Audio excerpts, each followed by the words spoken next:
ನಮಸ್ಕಾರ. ಮುಖ್ಯಾಂಶಗಳು. ಕೋವಿಡ್-19 ಲಸಿಕೆ ಅನ್ವೇಷಣೆ ಸಂಸ್ಥೆಗಳೊಂದಿಗೆ ಪ್ರಧಾನಿ ನರೇಂದ್ರ ಮೋದಿ ಸಮಾಲೋಚನೆ. ಲಸಿಕೆ ಪ್ರಕ್ರಿಯೆಗಳ ಕುರಿತು ಸೂಕ್ತ ಸಲಹೆ ಸೂಚನೆ ನೀಡಲು ನಿರ್ದೇಶನ. ಗ್ರಾಮ ಪಂಚಾಯಿತಿ ಚುನಾವಣೆಗೆ ದಿನಾಂಕ ನಿಗದಿ. 2 ಹಂತಗಳಲ್ಲಿ ರಾಜ್ಯದ 30 ಜಿಲ್ಲೆಗಳಲ್ಲಿ ಮತದಾನ ಪ್ರಕ್ರಿಯೆ. ಕರ್ನಾಟಕದಲ್ಲಿ ರಾಷ್ಟ್ರೀಯ ಶಿಕ್ಷಣ ನೀತಿ ಅನುಷ್ಠಾನ ವರದಿ ಮುಖ್ಯಮಂತ್ರಿ ಬಿಎಸ್ ಯಡಿಯೂರಪ್ಪ ಅವರಿಗೆ ಸಲ್ಲಿಕೆ. ಸಾಧಕ ಬಾಧಕಗಳ ಕುರಿತು ಸುದೀರ್ಘ ಚರ್ಚೆ. ರಾಜ್ಯದ ಪ್ರಸಕ್ತ ರಾಜಕೀಯ ವಿದ್ಯಮಾನಗಳ ಕುರಿತು ಕಾಂಗ್ರೆಸ್ ಮುಖಂಡರಿಂದ ಸಭೆ. ಪಕ್ಷದ ಹಿರಿಯ ಮುಖಂಡರ ಉಪಸ್ಥಿತಿ. ವಾರ್ತೆಗಳ ವಿವರ. ಪ್ರಧಾನಿ ನರೇಂದ್ರ ಮೋದಿ ಅವರು ಇಂದು ವಿಡಿಯೋ ಕಾನ್ಫರೆನ್ಸ್ ಮೂಲಕ ಕೋವಿಡ್-19 ಲಸಿಕೆ ಅಭಿವೃದ್ಧಿಪಡಿಸುವಲ್ಲಿ ನಿರತವಾಗಿರುವ ದೇಶದ 3 ಸಂಸ್ಥೆಗಳೊಂದಿಗೆ ಸಂವಾದ ನಡೆಸಿದರು. ಲಸಿಕೆ ಅಭಿವೃದ್ಧಿಯಲ್ಲಿ ತೊಡಗಿರುವ ಜಿನೋವಾ ಬಯೋಫಾರ್ಮ್, ಬಯೋಲಾಜಿಕಲ್ ಮತ್ತು ಡಾಕ್ಟರ್ ರೆಡ್ಡಿ ಲ್ಯಾಬ್ ಸಂಸ್ಥೆಗಳ ಪ್ರತಿನಿಧಿಗಳೊಂದಿಗೆ ಪ್ರಧಾನಿ ಸಮಾಲೋಚನೆ ನಡೆಸಿದರು.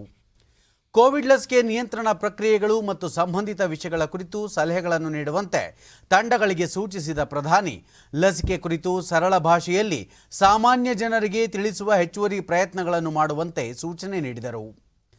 ಕೋವಿಡ್ ಸೋಂಕು ನಿಯಂತ್ರಣದಲ್ಲಿ ಈ ಸಂಸ್ಥೆಗಳ ವಿಜ್ಞಾನಿಗಳ ಕಾರ್ಯವನ್ನು ಪ್ರಧಾನಿ ಪ್ರಶಂಸಿಸಿದರು ಎನ್ನಲಾಗಿದೆ. ಮೊನ್ನೆಯಷ್ಟೇ ಪ್ರಧಾನಿ ನರೇಂದ್ರ ಮೋದಿ ಪುಣೆಯ ಸೆರಮ್ ಇನ್ಸ್ಟಿಟ್ಯೂಟ್ ಆಫ್ ಇಂಡಿಯಾಕ್ಕೆ ಭೇಟಿ ನೀಡಿ ಕೋವಿಡ್-19 ವಿರುದ್ಧ ದೇಶದಲ್ಲಿ ಲಸಿಕೆ ಅಭಿವೃದ್ಧಿ ಹಾಗೂ ವಿತರಣೆಯ ಪೂರ್ವ ಸಿದ್ಧತೆಗಳು, ಸವಾಲು ಮತ್ತು ಮಾರ್ಗಸೂಚಿ ಸೇರಿದಂತೆ ಪ್ರಮುಖ ಅಂಶಗಳ ಕುರಿತು ಪರಿಶೀಲನೆ ನಡೆಸಿದ್ದರು. ಅಹಮದಾಬಾದ್ನ ಜೈಡಸ್ ಬಯೋಟೆಕ್ ಪಾರ್ಕ್ ಮತ್ತು ಹೈದರಾಬಾದ್ನ ಭಾರತ್ ಬಯೋಟೆಕ್ ಸೌಲಭ್ಯ ಕೇಂದ್ರಕ್ಕೂ ಭೇಟಿ ನೀಡಿದ್ದ ಅವರು ಲಸಿಕೆ ಅಭಿವೃದ್ಧಿ ಮತ್ತು ಉತ್ಪಾದನಾ ಪ್ರಕ್ರಿಯೆಯನ್ನು ಪರಿಶೀಲಿಸಿದ್ದರು.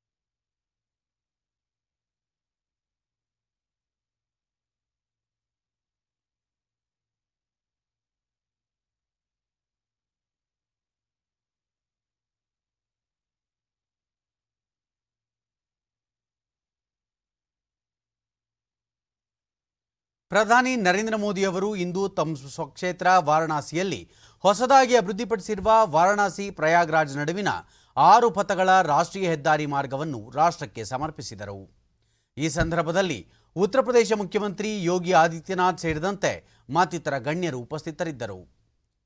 73 ಕಿಲೋಮೀಟರ್ ಉದ್ದದ ಈ ಹೊಸ ಮಾರ್ಗವನ್ನು 2,447 ಕೋಟಿ ರೂಪಾಯಿ ವೆಚ್ಚದಲ್ಲಿ ಅಭಿವೃದ್ಧಿಪಡಿಸಲಾಗಿದ್ದು, ಇದರಿಂದ ಪ್ರಯಾಗ್ರಾಜ್ ಮತ್ತು ವಾರಣಾಸಿ ನಡುವಿನ ಪ್ರಯಾಣದ ಅವಧಿ 1 ಗಂಟೆ ಕಡಿಮೆಯಾಗಲಿದೆ.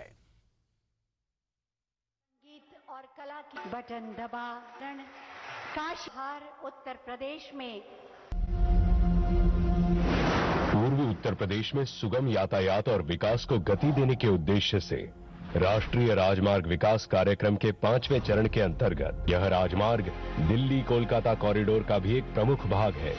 स्वर्णिम चतुर्भुज से जुड़ते हुए यह राजमार्ग पूर्वी उत्तर प्रदेश के प्रमुख जनपदों प्रयागराज, भदोही, मिर्जापुर तथा वाराणसी से होकर गुजरता है. ಬಳಿಕ ನರೇಂದ್ರ ಮೋದಿ ಉತ್ತರ ಪ್ರದೇಶದಲ್ಲಿ ಮೂಲಸೌಕರ್ಯ ಅಭಿವೃದ್ಧಿ ಗಣನೀಯವಾಗಿ ಸುಧಾರಿಸಿದೆ. ಸದ್ಯ ರಾಜ್ಯದಲ್ಲಿ 12 ವಿಮಾನ ನಿಲ್ದಾಣಗಳ ಅಭಿವೃದ್ಧಿ ಕಾರ್ಯ ನಡೆಯುತ್ತಿದೆ. ರಸ್ತೆ ಸಂಪರ್ಕಗಳಿಂದ ರೈತರಿಗೂ ಲಾಭವಾಗಲಿದೆ. ರೈತರು ಮತ್ತು ಇತರ ಕೃಷಿ ಮೂಲಸೌಕರ್ಯಕ್ಕೆ ಅನುಕೂಲ ಕಲ್ಪಿಸಿಕೊಡಲು ಶೈತ್ಯಾಗಾರಗಳ ನಿರ್ಮಾಣಕ್ಕೆ 1 ಲಕ್ಷ ಕೋಟಿ ರೂಪಾಯಿ ನಿಧಿ ಸ್ಥಾಪಿಸಲಾಗಿದೆ. ಇದರಿಂದ ರೈತರು ವಿದೇಶಗಳಿಗೆ ಕೃಷಿ ಉತ್ಪನ್ನಗಳನ್ನು ಹೆಚ್ಚಿನ ಪ್ರಮಾಣದಲ್ಲಿ ರಫ್ತು ಮಾಡಲು ಸಾಧ್ಯವಾಗಲಿದೆ ಎಂದರು. कावड़ यात्रा के दौरान कावड़ियों को और इस क्षेत्र के लोगों को जो परेशानी होती थी अब वो भी समाप्त हो जाएगी. काशी के सुंदरीकरण के साथ साथ यहां की कनेक्टिविटी पर जो काम हुआ है उसका लाभ अब सब दूर दिखाई दे रहा है। बनारस में हजारों करोड़ रुपए के प्रोजेक्ट्स तेजी से पूरे किए गए हैं और बहुत सारी परियोजनाओं पर काम चल रहा है। रेलवे स्टेशन की कनेक्टिविटी भी बेहतर हुई है। यहां से कुछ दूरी पर ही रिंग रोड फेज 2 का भी कार्य तेजी से चल रहा है। भाई और बहनों, अच्छी सड़कें, अच्छे रेल मार्ग, अच्छी और सस्ती हवाई सुविधाएं ये समाज के हर वर्ग को सुविधा देती है। उत्तर प्रदेश की पहचान एक्सप्रेस प्रदेश के रूप में सशक्त हो रही है। देश के 2 बड़े और आधुनिक डिफेंस कॉरिडोर में से एक हमारे उत्तर प्रदेश में ही बन रहा है। देश के इतिहास में पहली बार चलते फिरते कोल्ड स्टोरेज यानी ಕಿಸಾನ್ ರೇಲ್ ಶುರು की गई है। ನೂತನ ಕೃಷಿ ಕಾನೂನುಗಳು ರೈತರಿಗೆ ಹೊಸ ಆಯ್ಕೆಗಳನ್ನು, ಕಾನೂನು ರಕ್ಷಣೆಯನ್ನು ಒದಗಿಸಿವೆ. ಕೃಷಿ ಕಾನೂನುಗಳ ಕುರಿತು ವಿರೋಧ ಪಕ್ಷಗಳು ಸುಳ್ಳು ಪ್ರಚಾರದಲ್ಲಿ ತೊಡಗಿವೆ.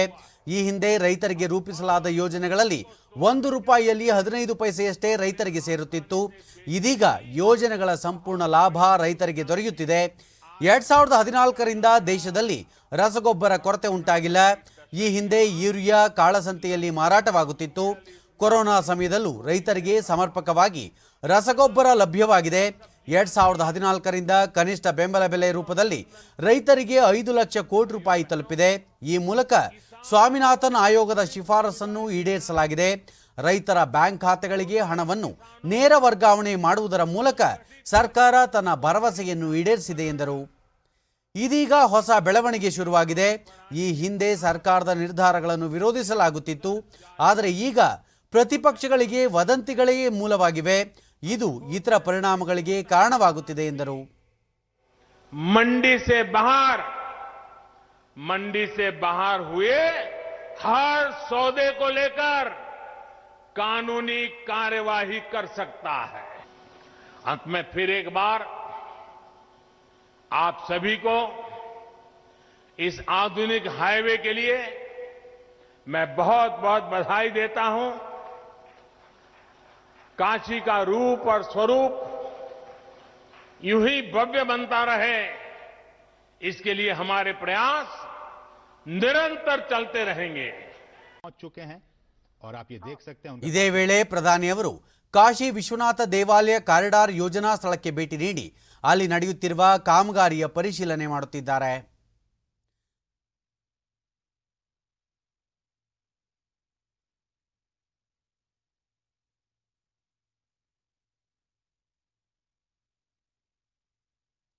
ವಾರಣಾಸಿಯಲ್ಲಿ ಪ್ರತಿ ವರ್ಷ ಕಾರ್ತಿಕ ಪೌರ್ಣಿಮೆಯಂದು ಆಚರಿಸುವ ವಿಶ್ವವಿಖ್ಯಾತ ದೇವ ದೀಪಾವಳಿ ಆಚರಣೆಯಲ್ಲಿ ಅವರು ಭಾಗವಹಿಸಲಿದ್ದಾರೆ. ವಾರಣಾಸಿಯ ರಾಜ್ಘಾಟ್ನಲ್ಲಿ ದೀಪ ಬೆಳಗುವ ಮೂಲಕ ಗಂಗಾ ನದಿಯ ಇಕ್ಕೆಲಗಳಲ್ಲಿ 11 ಲಕ್ಷ ದೀಪಗಳನ್ನು ಬೆಳಗಿಸಲು ಪ್ರಧಾನಿ ಚಾಲನೆ ನೀಡಲಿದ್ದಾರೆ. ರಾಜ್ಯದ 30 ಜಿಲ್ಲೆಗಳಲ್ಲಿನ ಗ್ರಾಮ ಪಂಚಾಯಿತಿಗಳಿಗೆ 2 ಹಂತಗಳಲ್ಲಿ ಚುನಾವಣೆ ನಡೆಯಲಿದ್ದು, ಕೊರೋನಾ ಸೋಂಕಿನ ಹಿನ್ನೆಲೆಯಲ್ಲಿ ಅಗತ್ಯ ಮುನ್ನೆಚ್ಚರಿಕಾ ಕ್ರಮಗಳನ್ನು ಪಾಲಿಸಲಾಗುವುದು ಎಂದು ರಾಜ್ಯ ಚುನಾವಣಾ ಆಯೋಗದ ಆಯುಕ್ತ ಡಾಕ್ಟರ್ ಬಿ ಬಸವರಾಜ್ ಬೆಂಗಳೂರಿನಲ್ಲಿಂದು ತಿಳಿಸಿದ್ದಾರೆ. ಗ್ರಾಮ ಪಂಚಾಯಿತಿ ಚುನಾವಣೆ ಕುರಿತು ಸುದ್ದಿಗಾರರಿಗೆ ಮಾಹಿತಿ ನೀಡಿದ ಅವರು, ಡಿಸೆಂಬರ್ 22ರಂದು ಮೊದಲ ಹಂತ ಹಾಗೂ 27ರಂದು ಎರಡನೇ ಹಂತದಲ್ಲಿ ಚುನಾವಣೆ ನಡೆಯಲಿದೆ.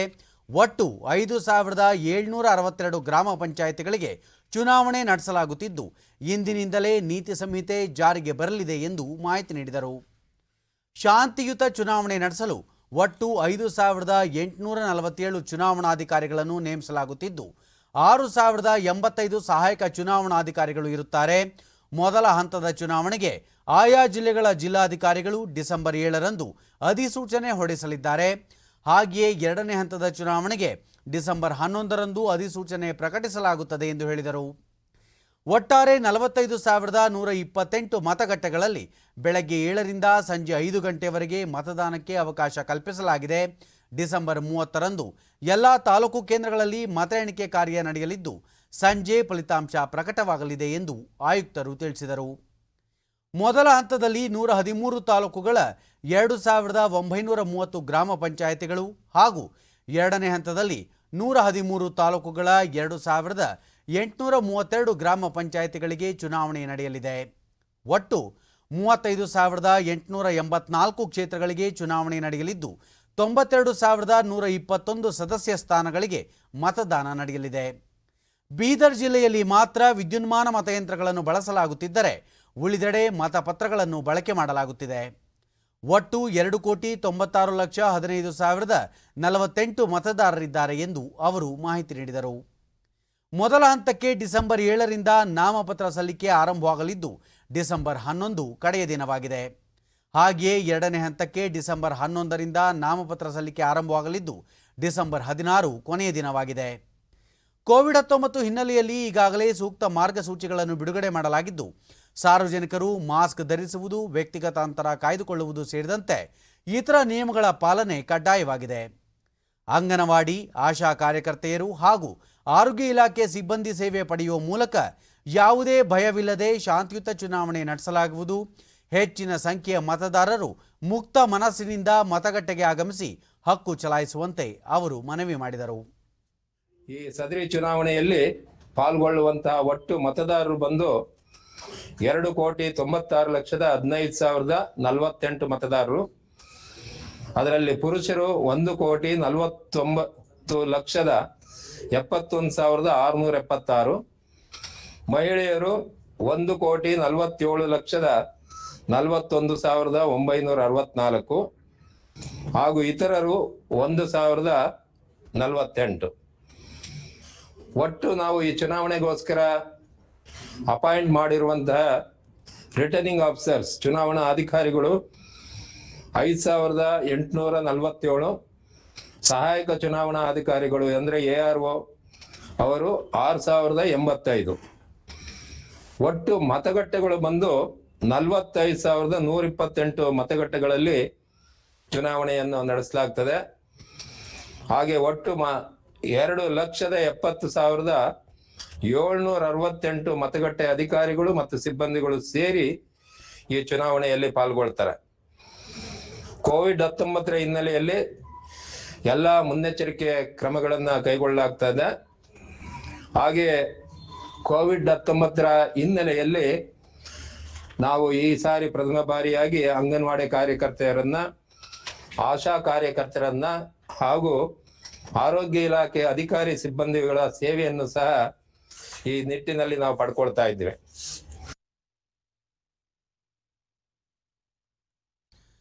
ರಾಷ್ಟ್ರೀಯ ಶಿಕ್ಷಣ ನೀತಿಯನ್ನು ರಾಜ್ಯದಲ್ಲಿ ಅನುಷ್ಠಾನ ಮಾಡುವ ಕುರಿತು ಸರ್ಕಾರದ ನಿವೃತ್ತ ಮುಖ್ಯ ಕಾರ್ಯದರ್ಶಿ SV ರಂಗನಾಥ್ ಅಧ್ಯಕ್ಷತೆಯ ಕಾರ್ಯಪಡೆ ವರದಿಯನ್ನು ಮುಖ್ಯಮಂತ್ರಿ BS ಯಡಿಯೂರಪ್ಪ ಅವರಿಗೆ ಬೆಂಗಳೂರಿನಲ್ಲಿಂದು ಸಲ್ಲಿಸಿತು.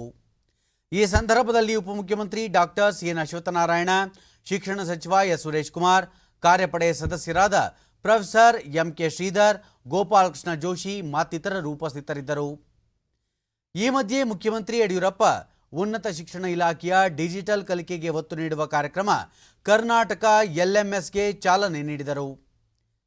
ಸಭೆಯಲ್ಲಿ ಅವರು ಈ ವ್ಯವಸ್ಥೆಯಡಿ ವಿದ್ಯಾರ್ಥಿಗಳಿಗೆ ಡಿಜಿಟಲ್ ಕಲಿಕೆಗೆ ಅವಕಾಶ ದೊರೆಯುವುದಲ್ಲದೆ ರಾಜ್ಯದ 430 ಸರ್ಕಾರಿ ಪ್ರಥಮ ದರ್ಜೆ ಕಾಲೇಜುಗಳು, 87 ಸರ್ಕಾರಿ ಪಾಲಿಟೆಕ್ನಿಕ್ ಕಾಲೇಜುಗಳು ಮತ್ತು 14 ಸರ್ಕಾರಿ ಇಂಜಿನಿಯರಿಂಗ್ ಕಾಲೇಜುಗಳ ವಿದ್ಯಾರ್ಥಿಗಳ ಕಲಿಕೆಯ ಸಾಮರ್ಥ್ಯ ಹಾಗೂ ಶಿಕ್ಷಕರ ನಿರಂತರ ಮೌಲ್ಯಮಾಪನಕ್ಕೆ ಸಹಕಾರಿಯಾಗಲಿದೆ ಎಂದರು. ನಂತರ BS ಯಡಿಯೂರಪ್ಪ ಸುದ್ದಿಗಾರರೊಂದಿಗೆ ಕಾರ್ಯಪಡೆ ನೀಡಿರುವ ವರದಿಯ ಅನುಷ್ಠಾನ ಕುರಿತು ಸಾಧಕ ಬಾಧಕಗಳ ಬಗ್ಗೆ ಸುದೀರ್ಘವಾಗಿ ಚರ್ಚಿಸಲಾಗಿದೆ. ಇಡೀ ದೇಶದಲ್ಲೇ ಪ್ರಥಮ ಬಾರಿಗೆ ಕಾರ್ಯಪಡೆ ರಚಿಸಿದ್ದು ರಾಷ್ಟ್ರೀಯ ಶಿಕ್ಷಣ ನೀತಿ ಅನುಷ್ಠಾನ ಒಂದು ಕ್ರಾಂತಿಕಾರಿ ಹೆಜ್ಜೆಯಾಗಿದೆ. ಪ್ರಧಾನಿ ನರೇಂದ್ರ ಮೋದಿ ಅವರ ಆಶಯದಂತೆ ಕಾರ್ಯಪಡೆ ರಚಿಸಲಾಗಿದ್ದು ಮುಂದಿನ ಸಚಿವ ಸಂಪುಟ ಸಭೆಯಲ್ಲಿ ಈ ಬಗ್ಗೆ ಚರ್ಚಿಸಿ ತೀರ್ಮಾನ ಕೈಗೊಳ್ಳಲಾಗುವುದು ಎಂದರು.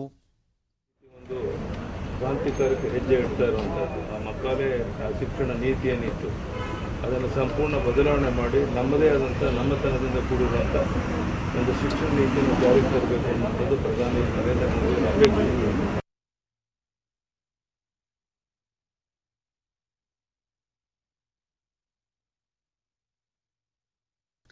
ಗ್ರಾಮ ಪಂಚಾಯತ್ಗಳಿಗೆ ಚುನಾವಣಾ ವೇಳಾಪಟ್ಟಿಯನ್ನು ರಾಜ್ಯ ಚುನಾವಣಾ ಆಯೋಗ ಪ್ರಕಟಿಸಿದ್ದು, ಚುನಾವಣೆಗೆ ಪೂರ್ವ ತಯಾರಿ ಮಾಡಿಕೊಳ್ಳುವ ಸಂಬಂಧ ಪಕ್ಷದ ರಾಜ್ಯಾಧ್ಯಕ್ಷ ನಳಿನ್ ಕುಮಾರ್ ಕಟೀಲ್ 5-6 ತಂಡಗಳನ್ನು ರಚನೆ ಮಾಡಿದ್ದು, ಈ ತಂಡಗಳು ವಿವಿಧ ಜಿಲ್ಲೆಗಳಲ್ಲಿ ಪ್ರವಾಸ ಮಾಡುತ್ತಿವೆ. ಲೋಕಸಭೆ ವಿಧಾನಸಭೆಯಷ್ಟೇ ಮಹತ್ವದ ಚುನಾವಣೆ ಇದಾಗಿದ್ದು, ಪಕ್ಷದ ಸಂಘಟನೆಯನ್ನು ಬೇರು ಮಟ್ಟದಲ್ಲಿ ಬಲಪಡಿಸಲು ಇದು ಸಹಕಾರಿಯಾಗಲಿದೆ ಎಂದರು. ಸಂಪುಟ ವಿಸ್ತರಣೆ ಕುರಿತು 1-2 ದಿನಗಳಲ್ಲಿ ಸ್ಪಷ್ಟ ಚಿತ್ರಣ ಸಿಗಲಿದೆ. ಗ್ರಾಮ ಪಂಚಾಯಿತಿ ಚುನಾವಣೆಗೂ ಸಂಪುಟ ವಿಸ್ತರಣೆಗೂ ಯಾವುದೇ ಸಂಬಂಧವಿಲ್ಲ ಎಂದು ಮುಖ್ಯಮಂತ್ರಿ ಸ್ಪಷ್ಟಪಡಿಸಿದರು. ರಾಜ್ಯದಲ್ಲಿ ಸಕಾಲ ಸೇವೆಯಡಿ ಹೆಚ್ಚು ಅರ್ಜಿಗಳನ್ನು ಸಲ್ಲಿಸಿ ಹೆಚ್ಚು ಸೇವೆಯನ್ನು ಪಡೆಯುವ ಮೂಲಕ ಮಂಡ್ಯ, ಚಿಕ್ಕಮಗಳೂರು ಹಾಗೂ ಚಿಕ್ಕಬಳ್ಳಾಪುರ ಜಿಲ್ಲೆಗಳು ಮೊದಲ 3 ಸ್ಥಾನಗಳನ್ನು ಪಡೆದುಕೊಂಡಿವೆ ಎಂದು ಪ್ರಾಥಮಿಕ ಮತ್ತು ಪ್ರೌಢಶಿಕ್ಷಣ ಹಾಗೂ ಸಕಾಲ ಸಚಿವ ಎಸ್ ಸುರೇಶ್ ಕುಮಾರ್ ಬೆಂಗಳೂರಿನಲ್ಲಿಂದು ತಿಳಿಸಿದ್ದಾರೆ. ವಿಧಾನಸೌಧದ ಸಮ್ಮೇಳನ ಸಭಾಂಗಣದಲ್ಲಿ ಸರ್ಕಾರದ ಮುಖ್ಯ ಕಾರ್ಯದರ್ಶಿ ಹಾಗೂ ಆಡಳಿತ ಮತ್ತು ಸಿಬ್ಬಂದಿ ಸುಧಾರಣಾ ಇಲಾಖೆ ಅಧಿಕಾರಿಗಳ ಸಭೆ ನಡೆಸಿ ಅವರು ಮಾತನಾಡಿದರು. ಯೋಜನೆಯಡಿ ಉತ್ತಮ ಪ್ರದರ್ಶನ ನೀಡಿದ ರಾಯಚೂರು, ಬೀದರ್ ಹಾಗೂ ಬೆಂಗಳೂರು ನಗರ ಕೊನೆಯ 3 ಸ್ಥಾನಗಳಿಗೆ ಸೀಮಿತವಾಗಿವೆ. ಬೆಂಗಳೂರು ದಕ್ಷಿಣ, ಹುಬ್ಬಳ್ಳಿ ಮತ್ತು ಹಾಸನ ಜಿಲ್ಲೆಗಳು ಉತ್ತಮ ಪ್ರದರ್ಶನ ನೀಡಿದ ತಾಲೂಕುಗಳಾಗಿವೆ ಎಂದು ಸಚಿವರು ಮಾಹಿತಿ ನೀಡಿದರು. 2012ರಲ್ಲಿ 11 ಇಲಾಖೆಗಳ 151 ಸೇವೆಗಳೊಂದಿಗೆ ಸಕಾಲ ಸೇವೆ ಆರಂಭಿಸಲಾಯಿತು. ಪ್ರಸ್ತುತ 98 ಇಲಾಖೆಗಳ 1025 ಸೇವೆಗಳನ್ನು ಸಕಾಲ ವ್ಯಾಪ್ತಿಗೆ ತರಲಾಗಿದೆ.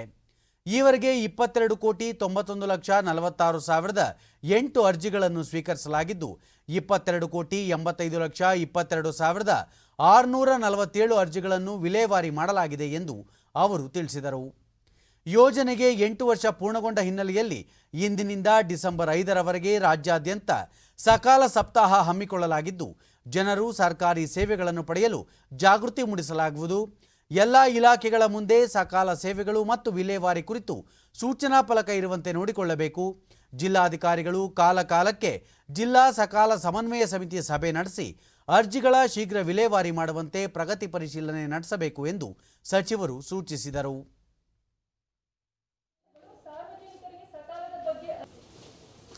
ಇದೇ ವೇಳೆ ಅವರು ಸಕಾಲ ಸೇವೆ ಕುರಿತ ಕೈಪಿಡಿಯನ್ನು ಬಿಡುಗಡೆ ಮಾಡಿದರು. ಸರ್ಕಾರದ ಮುಖ್ಯ ಕಾರ್ಯದರ್ಶಿ ಟಿಎಂ ವಿಜಯಭಾಸ್ಕರ್ ಮತ್ತಿತರರು ಉಪಸ್ಥಿತರಿದ್ದರು. ಗ್ರಾಮೀಣ ಭಾಗದ ಜನರಿಗೆ ನೆರವಾಗುವ ಉದ್ದೇಶದಿಂದ ಜಿಲ್ಲಾಡಳಿತ ಹಳ್ಳಿಗಳ ಕಡೆಗೆ ಎಂಬ ವಿನೂತನ ಕಾರ್ಯಕ್ರಮ ಜಾರಿಗೊಳಿಸಲಾಗಿದೆ. ಈ ಮೂಲಕ ಗ್ರಾಮೀಣ ಭಾಗದ ಜನರ ಸಮಸ್ಯೆಗಳನ್ನು ಸ್ಥಳದಲ್ಲೇ ಬಗೆಹರಿಸಲಾಗುವುದು ಎಂದು ಕಂದಾಯ ಸಚಿವ ಅಶೋಕ ಮೈಸೂರಿನಲ್ಲಿಂದು ತಿಳಿಸಿದ್ದಾರೆ. ರಾಜ್ಯದ ಎಲ್ಲ ಜಿಲ್ಲಾಧಿಕಾರಿಗಳು ಪ್ರತಿ ತಿಂಗಳು ಸ್ಥಳೀಯ ಜನಪ್ರತಿನಿಧಿಗಳೊಂದಿಗೆ ಒಂದೊಂದು ಗ್ರಾಮಕ್ಕೂ ಭೇಟಿ ನೀಡಿ ಅಲ್ಲಿನ ಜನರ ಸಮಸ್ಯೆಗಳನ್ನು ಆಲಿಸಿ ಪರಿಹಾರ ಸೂಚಿಸಬೇಕು. ಈ ಯೋಜನೆಯಡಿ ಮನೆ ಮಂಜೂರಾತಿ, ನಿರ್ಮಾಣ, ಖಾತೆ ಸೇರಿದಂತೆ ಎಲ್ಲ ಸಮಸ್ಯೆಗಳಿಗೂ ಪರಿಹಾರ ಕಂಡುಕೊಳ್ಳಲಾಗುವುದು. ಅಗತ್ಯ ಬಿದ್ದರೆ ಜಿಲ್ಲಾಧಿಕಾರಿಗಳು ಗ್ರಾಮ ವಾಸ್ತವ್ಯ ಸಹ ಮಾಡಲಿದ್ದಾರೆ ಎಂದು ಸಚಿವರು ತಿಳಿಸಿದರು. ಮುಖ್ಯಮಂತ್ರಿ ಬಿಎಸ್ ಯಡಿಯೂರಪ್ಪ ಅವರು ಕೋವಿಡ್-19 ಸೇರಿದಂತೆ ರಾಜ್ಯಕ್ಕೆ ಬಂದೊದಗಿದ ಆಪತ್ತಿನ ಸಂದರ್ಭದಲ್ಲಿ ಉತ್ತಮ ರೀತಿಯಲ್ಲಿ ಕೆಲಸ ಮಾಡಿದ್ದಾರೆ. ಹಾಗಾಗಿ ಮುಖ್ಯಮಂತ್ರಿ ಸ್ಥಾನದಿಂದ ಅವರನ್ನು ಬದಲಾಯಿಸುವ ಪ್ರಮೇಯವೇ ಬರುವುದಿಲ್ಲ ಎಂದು ಪ್ರಶ್ನೆಯೊಂದಕ್ಕೆ ಅವರು ಉತ್ತರಿಸಿದರು. ಯುವಕರ ನಾಚಿಸುವಂಥ ರೀತಿಯಲ್ಲಿ ಓಡಾಡಿದ್ದಾರೆ. ಆ ಕಾಲದಲ್ಲಿ ವಿರೋಧ ಪಕ್ಷದ ನಾಯಕರಾದಂಥ ಸಿದ್ದರಾಮಯ್ಯನವರು ಮನೇಲಿ ಕೂತಾಗೂ ಕೂಡ ಯಡಿಯೂರಪ್ಪನವರು ಬೀದಿ ಬೀದಿ ಸುತ್ತಿದ್ದಾರೆ, ಕೆಲಸ ಮಾಡಿದ್ದಾರೆ. ಅದರಿಂದ ಏನು ತಪ್ಪಿಲ್ಲದೆ ಯಡಿಯೂರಪ್ಪನವ್ರದ ಯಾವುದೇ ತಪ್ಪಿಲ್ಲದೆ ತೆಗೆಯುವಂಥದ್ದು ಸರಿಯಲ್ಲ ಅನ್ನೋದು ನನ್ನ ಅಭಿಪ್ರಾಯ. ಮೈಸೂರು ಜಿಲ್ಲಾ ಉಸ್ತುವಾರಿ ಸಚಿವ ಎಸ್.ಟಿ. ಸೋಮಶೇಖರ್ ರಾಜ್ಯದ ಪ್ರತಿ ತಾಲೂಕುಗಳಲ್ಲಿ ಗ್ರಾಮ ಸ್ವರಾಜ್ ಕಾರ್ಯಕ್ರಮಗಳ ಮೂಲಕ ರಾಜ್ಯ ಹಾಗೂ ಕೇಂದ್ರ ಸರ್ಕಾರಗಳ ಯೋಜನೆಗಳನ್ನು ಜನರಿಗೆ ತಲುಪಿಸುವ ಕಾರ್ಯ ಮಾಡಲಾಗುತ್ತಿದೆ. ಮುಂಬರುವ ತಾಲೂಕು ಹಾಗೂ ಗ್ರಾಮ ಪಂಚಾಯಿತಿ ಚುನಾವಣೆಗಳಲ್ಲಿ ಪಕ್ಷವನ್ನು ಬಲಪಡಿಸುವುದು ಹಾಗೂ ಬಿಜೆಪಿ ಬೆಂಬಲಿತ ಅಭ್ಯರ್ಥಿಗಳನ್ನು ಗೆಲ್ಲಿಸುವತ್ತ ಗಮನ ಹರಿಸಲಾಗಿದೆ ಎಂದು ಹೇಳಿದರು. ಬಿಜೆಪಿ ಕಾರ್ಯಕರ್ತನ ಚುನಾವಣೆಯಲ್ಲಿ ಗೆಲ್ತಕ್ಕಂಥದಕ್ಕೆ ನಮ್ಮ ಸ್ಟ್ರಾಟಜಿ ಪಂಚಾಯತಿ ಗ್ರಾಮ ಪಂಚಾಯತಿ ಚುನಾವಣೆಯನ್ನ ಸೀರಿಯಸ್ ಆಗಿ ತೆಗೆದುಕೊಂಡು ಬಿಜೆಪಿ ವತಿಯಿಂದ ವಿಜಯಪುರದಲ್ಲಿಂದು ಆಯೋಜಿಸಲಾಗಿದ್ದ ಗ್ರಾಮ್ ಸ್ವರಾಜ್ ಸಮಾವೇಶಕ್ಕೆ ಉಪಮುಖ್ಯಮಂತ್ರಿ ಗೋವಿಂದ ಕಾರಜೋಳ ಚಾಲನೆ ನೀಡಿದರು. ಸಂಸದ ರಮೇಶ್ ಜಿಗಜಿಣಗಿ, ಜಿಲ್ಲೆಯ ಶಾಸಕರು ಮತ್ತಿತರ ಮುಖಂಡರು ಉಪಸ್ಥಿತರಿದ್ದರು.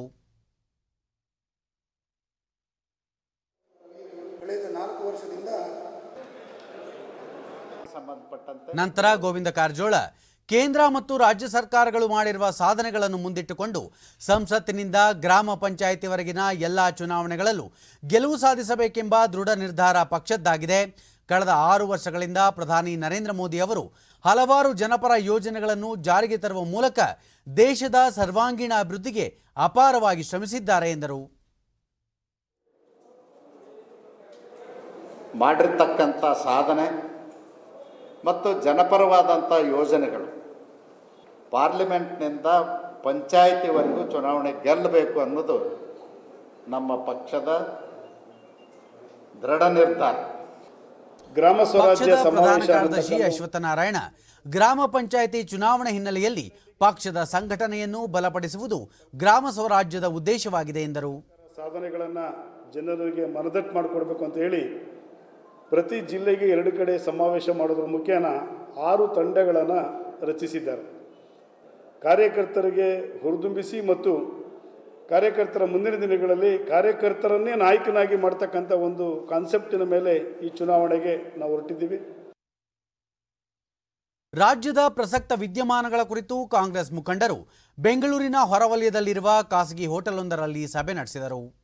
ಈ ಸಂದರ್ಭದಲ್ಲಿ ಕೆಪಿಸಿಸಿ ರಾಜ್ಯಾಧ್ಯಕ್ಷ ಡಿಕೆ ಶಿವಕುಮಾರ್, ವಿರೋಧ ಪಕ್ಷದ ನಾಯಕರಾದ ಸಿದ್ದರಾಮಯ್ಯ, ಎಸ್ಆರ್ ಪಾಟೀಲ್, ಕಾಂಗ್ರೆಸ್ನ ಹಿರಿಯ ಮುಖಂಡ ಮಲ್ಲಿಕಾರ್ಜುನ ಖರ್ಗೆ ಸೇರಿದಂತೆ ಮತ್ತಿತರ ಮುಖಂಡರು ಉಪಸ್ಥಿತರಿದ್ದರು. ಬಳಿಕ ಸುದ್ದಿಗಾರರೊಂದಿಗೆ ಡಿಕೆ ಶಿವಕುಮಾರ್ ರಾಜ್ಯದ ಹಲವು ಸಮಸ್ಯೆಗಳು, ಬಿಜೆಪಿ ಸರ್ಕಾರದ ವೈಫಲ್ಯಗಳ ಕುರಿತು ಚರ್ಚಿಸಲು ಸಭೆ ಕರೆಯಲಾಗಿದೆ. ಈ ಕುರಿತು ಪಕ್ಷದ ಹಿರಿಯ ಮುಖಂಡರೊಂದಿಗೆ ಚರ್ಚಿಸಲಾಗುವುದು ಎಂದು ತಿಳಿಸಿದರು. ಎಲ್ಲರೂ ಸೇರಿಸಿ ಅಭಿಪ್ರಾಯ ಪಡೆದು ನನಗೆ ಕಲೆಕ್ಟಿವ್ ಲೀಡರ್ಶಿಪ್ ಬಗ್ಗೆ ನಂಬಿಕೆ, ಸಾಮೂಹಿಕ ನಾಯಕತ್ವ, ಸೊ ಎಲ್ಲ ನಮ್ಮ ಸೀನಿಯರ್ ಲೀಡರ್ಸ್ ಎಲ್ಲ ನಾನು ಮಾಡಿಸಿದ್ದೇನೆ. ಅವರೆಲ್ಲ ಬಂದಿದ್ದಾರೆ, ಅವರು ಸಲಹೆಗಳನ್ನು ಕೊಡ್ತಾರೆ. ಬೈ ಎಲೆಕ್ಷನ್ಗಳೆಲ್ಲ ನಡೆದಿದೆಯಲ್ಲ, ಸರ್ಕಾರ ಬಿಟ್ಟಿದ್ದು ಅವ್ರ ಡ್ಯೂಟಿ ಜನರು ರಕ್ಷಣೆ ಮಾಡಬೇಕಾದ್ದು, ಕಾನೂನು ಚೌಕಟ್ಟಿಗೆ ಗೌರವ ಕೊಡಬೇಕಾದ್ದು, ಸೋಷಿಯಲ್ ಡಿಸ್ಟೆನ್ಸ್ನ ಮೇಂಟೈನ್ ಮಾಡಬೇಕಾದ್ದು ಎಲ್ಲ ಅವ್ರ ಡ್ಯೂಟಿ, ಅದು ಅವ್ರು ಮಾಡಿ. ಚಿಕ್ಕಮಗಳೂರಿನ ಶೃಂಗೇರಿಯ ದಕ್ಷಿಣಾಮ್ನಾಯ ಶಾರದಾ ಪೀಠದಲ್ಲಿ 12 ವರ್ಷಕ್ಕೆ ಒಂದು ಬಾರಿ ನಡೆಯುವ ತುಂಗ ಪುಷ್ಕರ ನಡೆಯುತ್ತಿದ್ದು, ಶಾರದಾ ಪೀಠವನ್ನು ವಿಜೃಂಭಣೆಯಿಂದ ಅಲಂಕರಿಸಲಾಗಿದೆ. ಪುಷ್ಕರ ಉತ್ಸವದ ಹಿನ್ನೆಲೆಯಲ್ಲಿ ಶಾರದಾ ದೇವಿ ಹಾಗೂ ತುಂಗಾ ನದಿಗೆ ಪ್ರತಿದಿನ ವಿಶೇಷ ಪೂಜೆ ನೆರವೇರಿಸಲಾಗುತ್ತಿದೆ. ತೆಪ್ಪೋತ್ಸವ ಹಾಗೂ ಶ್ರೇಷ್ಠ ತುಂಗಾರತಿಯನ್ನು ಮಾಡಲಾಗುತ್ತಿದೆ. ಈ ತುಂಗಾರತಿ ವೇಳೆ ದೀಪಗಳನ್ನು ನದಿಯಲ್ಲಿ ತೇಲಿಬಿಡುವ ದೃಶ್ಯ ಕಣ್ಮನ ಸೆಳೆಯುತ್ತಿದೆ.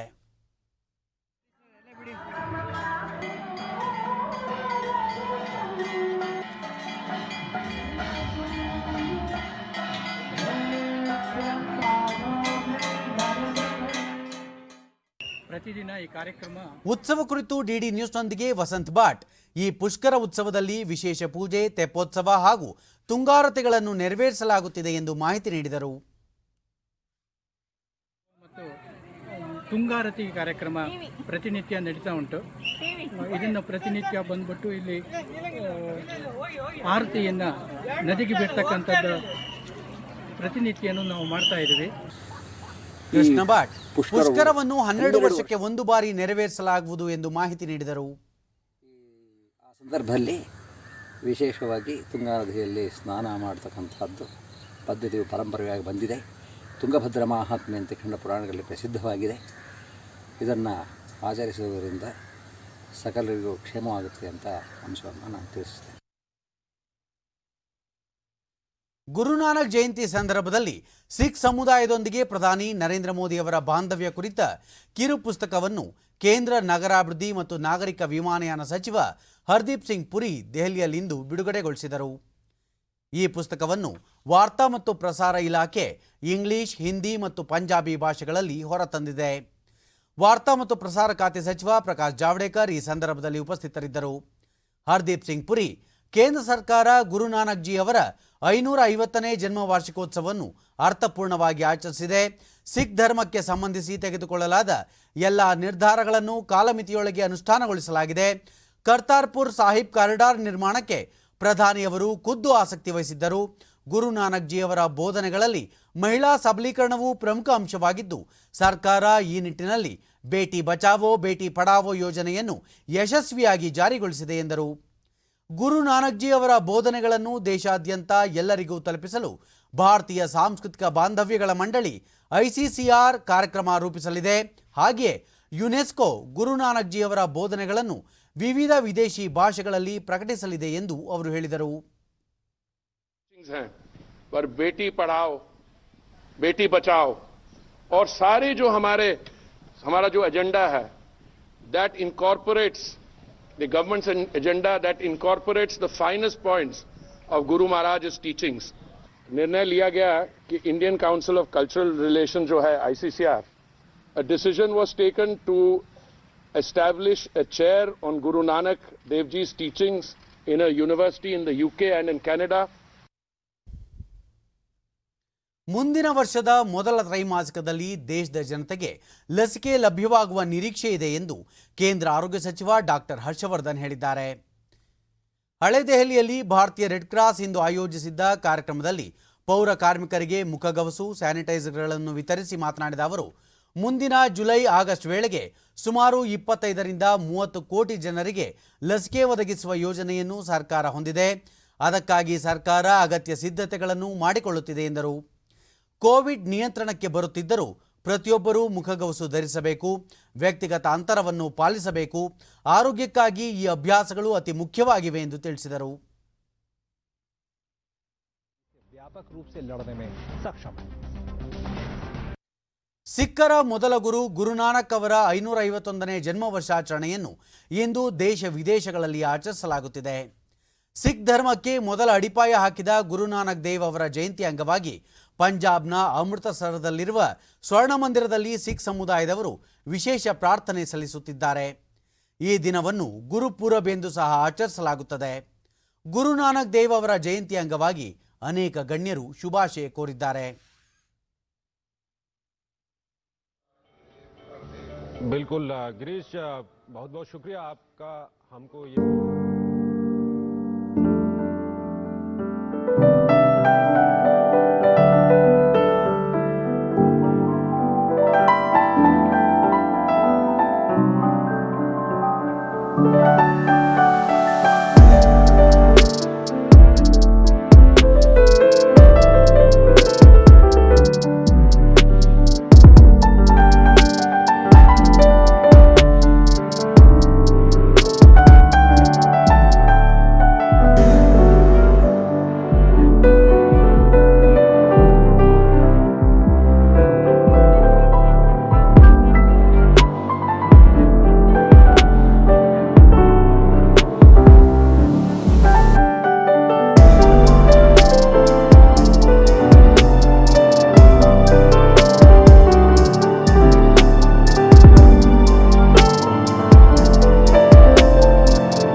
ಗುರುನಾನಕ್ ಜಿ ಅವರ ಜನ್ಮದಿನದ ಅಂಗವಾಗಿ ದೇಶದ ಜನತೆಗೆ ಶುಭಾಶಯಗಳು.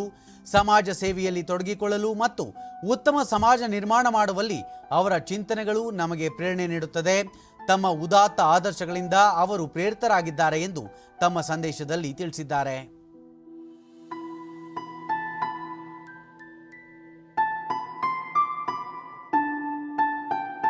ಕೇಂದ್ರ ವಾರ್ತಾ ಮತ್ತು ಪ್ರಸಾರ ಖಾತೆ ಸಚಿವ ಪ್ರಕಾಶ್ ಜಾವಡೇಕರ್ ಇಡೀ ದೇಶದ ಜನತೆಗೆ ಸಿಖ್ಖರ ಧರ್ಮಗುರು ಗುರುನಾನಕ್ ಅವರ 551ನೇ ಜನ್ಮದಿನದ ಶುಭಾಶಯಗಳು. ತಮ್ಮ ಆದರ್ಶ ವಿಚಾರಗಳಿಂದ ಗುರುನಾನಕ್ ದೇವ್ ಅವರ ಸಮಾಜದ ಮೇಲಿನ ಪ್ರಭಾವ ಎದ್ದು ಕಾಣುತ್ತದೆ ಎಂದು ಟ್ವೀಟ್ನಲ್ಲಿ ತಿಳಿಸಿದ್ದಾರೆ. ಮುಖ್ಯಮಂತ್ರಿ BS ಯಡಿಯೂರಪ್ಪ ನಾಡಿನ ಸಮಸ್ತ ಜನತೆಗೆ ಗುರುನಾನಕ್ ಅವರ 551ನೇ ಜಯಂತಿಯ ಹಾರ್ದಿಕ ಶುಭಾಶಯಗಳು. ದೇವರಲ್ಲಿ ಭಕ್ತಿ, ಪ್ರಾಮಾಣಿಕ ಜೀವನ, ಸಮಾಜಮುಖಿ ಕರ್ತವ್ಯಗಳನ್ನು ಉಪದೇಶಿಸಿದ ಗುರುನಾನಕ್ ಅವರ ಬೋಧನೆಗಳು ಮನುಕುಲದ ಏಳಿಗೆಗೆ ನಿರಂತರ ದಾರಿದೀಪವಾಗಿವೆ ಎಂದು ಟ್ವೀಟ್ ಮಾಡಿದ್ದಾರೆ.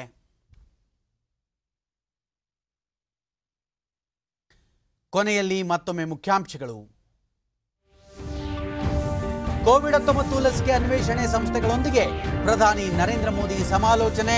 ಲಸಿಕೆ ಪ್ರಕ್ರಿಯೆಗಳ ಕುರಿತು ಸೂಕ್ತ ಸಲಹೆ ಸೂಚನೆ ನೀಡಲು ನಿರ್ದೇಶನ. ಗ್ರಾಮ ಪಂಚಾಯಿತಿ ಚುನಾವಣೆಗೆ ದಿನಾಂಕ ನಿಗದಿ, 2 ಹಂತಗಳಲ್ಲಿ ರಾಜ್ಯದ 30 ಜಿಲ್ಲೆಗಳಲ್ಲಿ ಮತದಾನ ಪ್ರಕ್ರಿಯೆ. ಕರ್ನಾಟಕದಲ್ಲಿ ರಾಷ್ಟ್ರೀಯ ಶಿಕ್ಷಣ ನೀತಿ ಅನುಷ್ಠಾನ ವರದಿ, ಮುಖ್ಯಮಂತ್ರಿ ಬಿಎಸ್ ಯಡಿಯೂರಪ್ಪ ಅವರಿಗೆ ಸಲ್ಲಿಕೆ. ಸಾಧಕ ಬಾಧಕಗಳ ಕುರಿತು ಸುದೀರ್ಘ ಚರ್ಚೆ.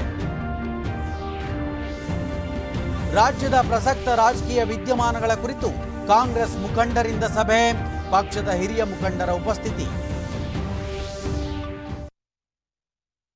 ನಮ್ಮ ಮುಂದಿನ ವಾರ್ತಾ ಪ್ರಸಾರ ಸಂಜೆ 7 ಗಂಟೆಗೆ ಡಿಡಿ ಚಂದನದಲ್ಲಿ.